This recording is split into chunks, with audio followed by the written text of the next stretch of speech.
Colleagues, I want to encourage us to think about how we interact on social media in relation to the work we do as senators.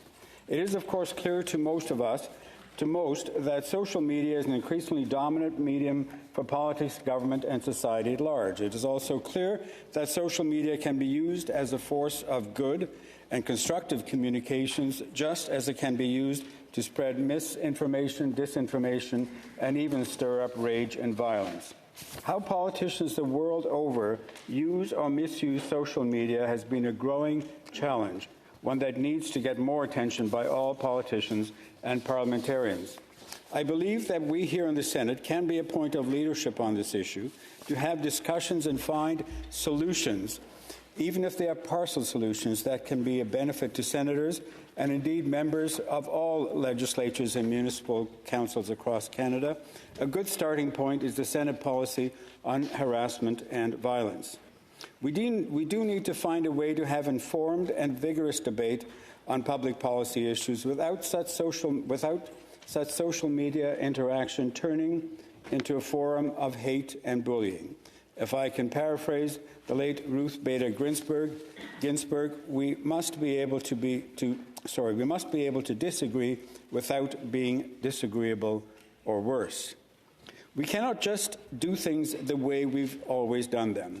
Because I have been threatened or bullied on social media in the past is not an excuse for me to oppose measures that would help others in the future.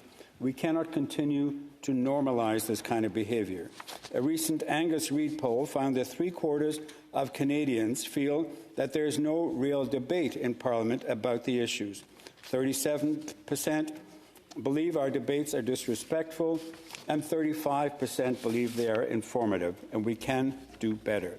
We must also strongly insist that defending free speech does not mean defending hate or violent speech. Canadian laws are clear on the difference. With the rapid growth of social media and now artificial intelligence, we are at a turning point where we urgently need to have new discussions and new solutions.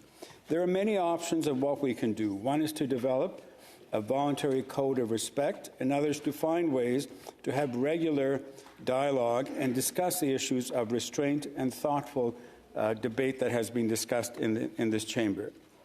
The bottom line, colleagues, is, if I can use a couple of well-worn cliches, enough is enough.